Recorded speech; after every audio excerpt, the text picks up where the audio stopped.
네, 안녕하세요. 부동산 비밀노트의 이정찬 대표입니다. 자, 제가 어제 12.16 주택시장 안정화 방안에 대해서 구체적으로 말씀을 드렸습니다.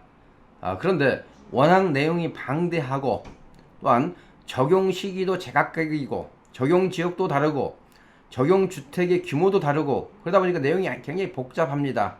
그러다 보니까 굉장히 아무리 내용을 읽어봐도 또 다시 한번 들어봐도 혼동하기가 쉽습니다.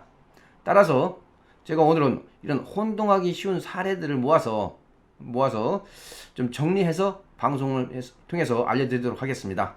15억이 넘는 주택에 대해서 대출이 전면 금지됐습니다. 이거는 전국적으로 시행은 아니고요. 투기 과열지구만 해당되는 내용이 되겠습니다. 언제부터입니까? 자, 12월 17일 오늘부터입니다. 그러면 외회 사항은 없는가? 기본적으로 12월 17일 이전에 이미 계약을 했다든지 이미 대출 신청을 해 놓은 거는 해당 사항이 안 되겠습니다. 또한 15억을 가지고 있는데 담보대출이 아니라 생활안전자금으로 필요하신 분은 연 1억 범위 이내에서 가능하겠습니다. 그 다음에 개인이 아니고 사업자인 경우에는 사업 운영 자금 목적으로 LTV 40% 범위 내에서 가능합니다. 또한 부득이한 사유가 있을 경우 가능합니다. 예를 들어서 재개발 재건축 조합원이 1주택자로서 사업 추진 전까지 1년 이상 실거주한 경우에는 이런 사유가 인정될 때는 예외적으로 허용할 수 있는 그런 외해 규정도 있습니다. 자, 그 다음에 실수요자에 대한 주택담보대출 요건이 강화됐죠.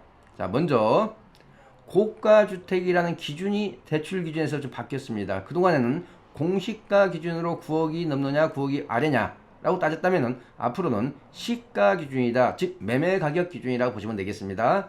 그래서 이런 고가주택 기준은 투기 과열지구뿐만 아니라 조정 대상 지역까지도 이번에 확대 시행이 되는 내용이 되겠습니다. 자, 그 다음에 기존 주택을 처분하고 전입신고하는 그런 기간들이 좀 단축이 됐습니다. 좀 더 구체적으로 보시면요. 자, 무주택자인 경우에는 지금은 고가주택을 구입을 하고 2년 내 전입신고 하시면 되는데 앞으로는 고가주택을 구입하고 나서 1년 이내에 전입을 해야 되고요. 만약에 무주택자가 아닌 1주택자가 이렇게 대출을 받았을 때는 2년 내 기존 주택을 처분하고 이 내용이 앞으로는 1년 이내 기존 주택을 처분하고 신규 주택으로 1년 이내에 전입 신고를 해야 됩니다. 자, 그렇기 때문에 무주택자 같은 경우는 2년 내 전입 신고가 1년 이내 전입 신고를 받겠다고 보시면 되겠고요. 1주택자 같은 경우는 1년 이내 기존 주택을 처분하고 1년 이내 신규 주택으로 전입 신고가 필요한 내용으로 바뀌었습니다. 자, 그 다음에 이제 전세자금 대출 관리 그런 측면에서 말씀드리도록 하겠습니다.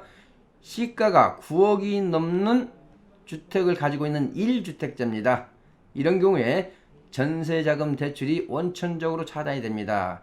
그동안에 우회적으로 서울보증보험을 통해서 받은 사례도 있습니다만은 이제는 서울보증보험도 외회가 되지 않는다는 거죠. 자, 그 다음에 전세자금을 받았어요.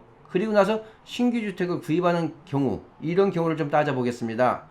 자, 현재는 2주택 이상을 보유했을 경우에는 만기 연장을 제한하도록 되어 있습니다. 근데 앞으로는 2주택 이상 보유하거나 또는 9억이 넘는 주택을 매수한 경우에는 즉시 전세자금 대출 회수에 들어갈 수 있다는 조항으로 바뀌었습니다. 자, 시행일은 내년 1월 중순부터가 예상이 되고요. 이전의 전세자금 대출은 종전기종대로 받기 때문에 상관이 없습니다. 앞으로 그렇다는 거죠. 또한 9억 이하의 1주택자에 대한 전세자금 대출은 변경사항이 없습니다. 자, 그 다음에 종합부동산세가 많이 올랐다고 하는데 과연 어느 정도 올랐는지 한 예시를 좀 보도록 하겠습니다. 자, 3주택 이상이거나 조정 대상 지역에서 2주택자 이상 같은 경우는 영향이 좀 큽니다. 좀 사례를 보겠습니다. 자, 공시가격이 20억이고 시가로는 한 26억 7천만 원 경우 같은 경우는 이번 대책으로 해서 내년도에 부담해야 될 종부세가 약 342만 원 정도 증가하겠습니다. 만약에 공시가격이 30억이고 시가가 37억 5천만인 경우에는 약 522만원 정도가 종부세가 늘어나는 그런 케이스가 되겠습니다. 물론 이 금액에는 농특세는 미포함이 됐기 때문에 여기에다 더 플러스를 해야 됩니다. 자, 그래서 기본적으로 다주택자에 대해서는 종부세가 많이 인상된다라고 보시면 되겠고요. 그렇지만은 1주택자이면서 만 60세가 넘는 고령자의 경우에는 인상을 최소화하거나 오히려 인하를 유도하고 있다는 거죠. 보유세에 대해서. 자, 예를 들어 보겠습니다. 시가가 20억인데 한 채만 가지고 있는 1주택자입니다. 연세는 만 70세. 그러면서 한 15년 정도 부여했다면은 당초대로 한다면은 종부세가 약 57만 정도 부과가 됩니다만은 오히려 줄여서 48만 정도로 낮춰지는 그런 현상이 되겠습니다. 따라서 정부는 1주택자가 실거주 목적으로 오래 가지고 있는 주택에 대해서는 보유세 인상을 최소화하려는 그런 노력을 보였다고 볼 수가 있겠습니다. 자, 그 다음에 1주택자가 9억이 넘는 주택을 처분할 때 양도소득세 관련된 규정이 되겠습니다. 자, 장기보유 특별공제를 산출할 때 거주 요건이 추가가 됐습니다. 자, 그런데 이 계산식은 내년도부터 실시가 되는 게 아니라 내후년도 2021년부터 실시가 된다는 거 알아두시고요. 좀 사례를 보겠습니다. 양도 가액이 20억이고 양도 차익이 10억, 즉 내가 산 가격은 10억이란 얘기죠. 그런데 10년 이상 보유한 주택을 처분하는 케이스가 되겠습니다. 이랬을 경우에 그 집에서 몇 년을 거주했느냐에 따라서 장기보유 특별공제율이 달라지기 때문에 양도소득세의 금액이 달라진다는 거죠. 자, 예를 보겠습니다. 그 집에서 2년만 거주를 했다고 했을 때는 이런 규정이 바뀌면서 양도소득세가 6,560만원 정도 대폭 증가를 합니다. 자, 5년만 거주를 했다면 4,052만 정도가 늘어납니다. 7년 거주했다면 2,380만 정도가 늘어나게 되겠습니다. 자, 10년인 경우에는 당연히 변동사항이 없겠죠. 따라서 정부는 1가구 1주택이라 할지라도 9억이 넘는 고가주택에 대해서는 거주를 오래 하신 분들한테 양도소득세 혜택을 더 주겠다라는 그런 취지로 변경됐다고 보시면 되겠습니다. 자, 또한 내년 1월 1일부터는 2년 이상 미거주자에 대해서는 장기보유 특별공제가 80%가 아니라 최대 30%로 대폭 축소된다는 것도 참고로 알아두실 필요가 있겠습니다. 자, 그 다음에 일시적 2주택자 요건이 굉장히 까다로워졌습니다. 그 내용을 좀 보겠습니다. 일시적 2주택 기간이라고 하는 것은 기본적으로 취득일 기준입니다. 종전주택과 신규주택 사이가 1년이라는 텀을 경과해야 됩니다. 이런 규정을 충족한다는 전제합니다. 이런 전제하에 일시적 2주택 개념이 성립한다는 것을 전제로 합니다. 자, 그렇다면 비규제지역 같은 경우는 3년 이내에 종전주택을 처분하면 되겠습니다. 그렇지만은 조정 대상 지역 같은 경우는 작년 9.13 조치 이후에 계약을 했다고 한다면은 2년 이내에 종전주택을 처분을 해야 되는 거고요. 자, 이번 12.16 대책 이후에 계약했다고 한다면은 1년 이내 처분이 원칙이라는 겁니다. 그러면서 또한 거주 요건이 추가됐습니다. 취득일로부터 1년 이내에 전입 신고를 요구하고 있습니다. 자, 예상 보겠습니다. 자, 임차인이 있는 경우 어떻게 1년 이내에 처분이 가능하고 1년 이내에 전입 신고가 가능할 건지, 이런 부득이한 사유가 있을 경우는 봐준다는 거죠. 따라서 표준 임대차 계약서 등으로 증빙이 필요한다면 최대 2년 이내로 일시적 2주택 기간을 늘릴 수는 있습니다. 단 취득하고 나서 임대차 계약이 묵시적 갱신이 된 경우는 해당되지 않는다는 점입니다. 따라서 이 부분 혼동하시면 안 되겠습니다. 자, 그 다음에 특이사항 몇 가지 말씀드리겠습니다. 본 내용은 계약일 기준입니다. 그래서 계약금 지급을 언제, 이번 12.16 대책 이전에 계약금 지급한 사실이 증빙이 돼야 되는 거고요. 기간 산정은 취득일 기준이고요. 이런 내용은 분양권이나 입주권에도 동일하게 해당되는 내용이라고 볼 수가 있겠습니다. 자, 임대사업자를 등록한 후에 1주택자가 돼서 양도세 비과세를 받는 케이스죠. 즉 임대사업자를 등록한 후에 의무기간이 경과하고 나서 1주택이 된 경우입니다. 이런 경우 조정 대상 지역 같은 경우는 2년 거주 요건 충족 시 1주택 양도세 혜택을 받을 수가 있습니다. 자, 그렇지만은 이번 대책일 이후, 즉 12월 17일 이후에 등록하는 주택부터 이런 내용이 해당이 되겠고요. 그 이전에 등록한 주택은 해당이 안 됩니다. 단 그 이전에 취득을 했다 할지라도 등록을 이번 대책일 이후에 등록을 했다면 이 내용이 해당이 되겠습니다. 또한 이런 내용은 주택뿐만 아니라 분양권, 입주권에도 해당되는 내용으로 되어 있습니다. 자, 양도세 기준이 또 강화됐습니다. 조정 대상 지역 내 다주택자 양도세 중과죠. 이럴 경우에 분양권도 입주권처럼 동일하게 주택수에 포함이 됩니다. 단 유예기간을 좀 두었습니다. 2021년부터 그렇습니다. 자, 그 다음에 주택의 단기 보유 세율을 타 부동산, 즉 상가나 토지처럼 동일하게 적용하게끔 돼 있죠. 이거 역시 2021년부터입니다. 그러면서 입주권도 해당이 되고요. 분양권은 이미 8대 지역에서 조정 대상 지역에서 이미 50%로 시행을 하고 있습니다. 자, 양도세 중과 한시 폐지입니다. 굉장히 중요하죠. 전 지역이 아닙니다. 조정 대상 지역 내에 소재한 주택을 처분하는 경우입니다.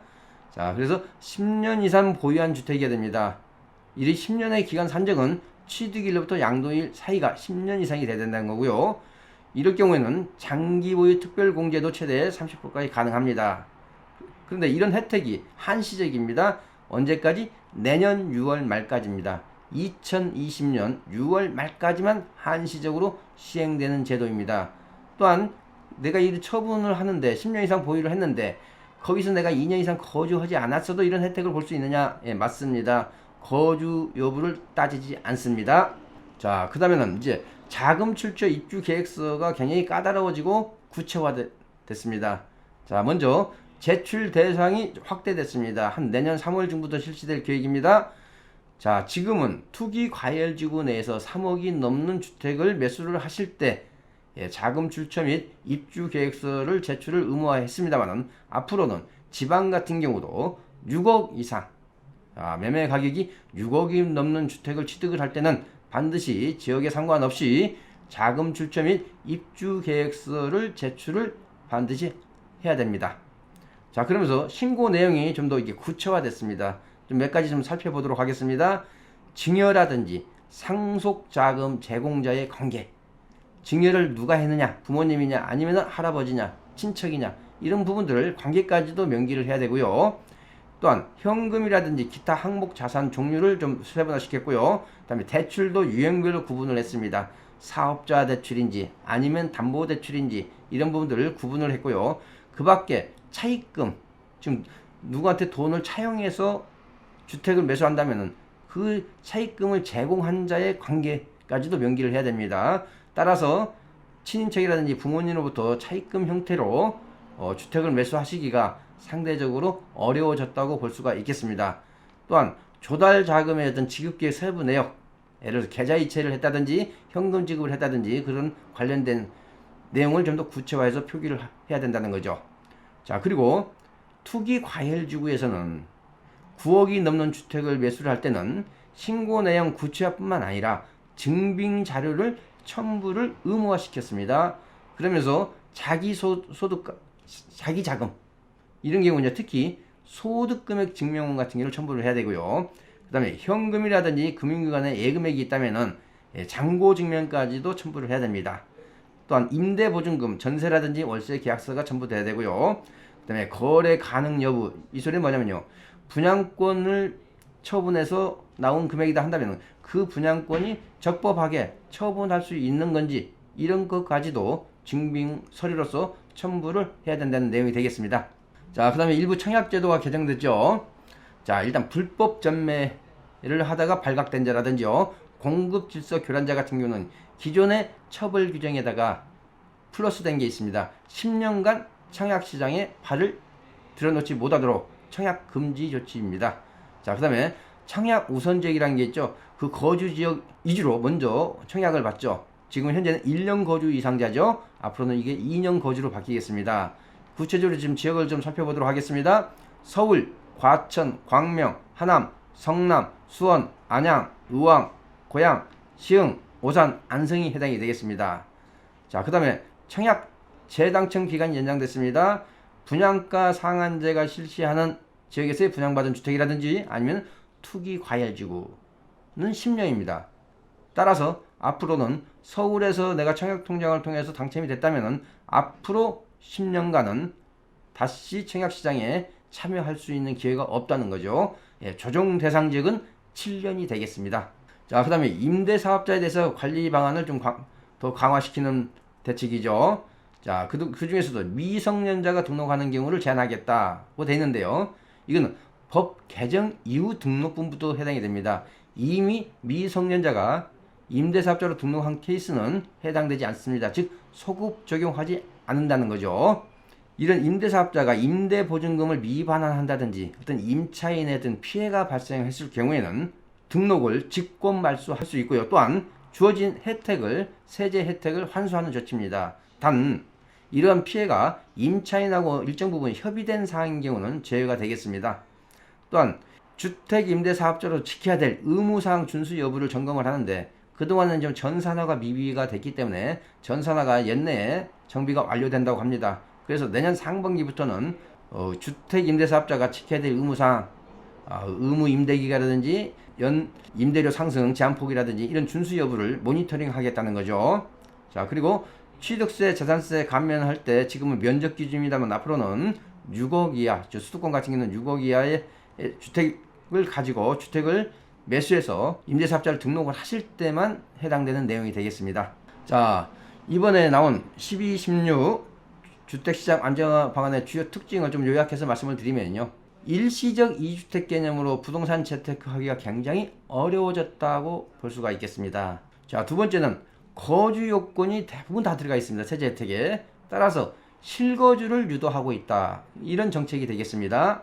자, 세 번째는 다주택자에 대한 보유세를 점점점 인상시키고 있다, 강화하고 있다고 볼 수가 있겠고요.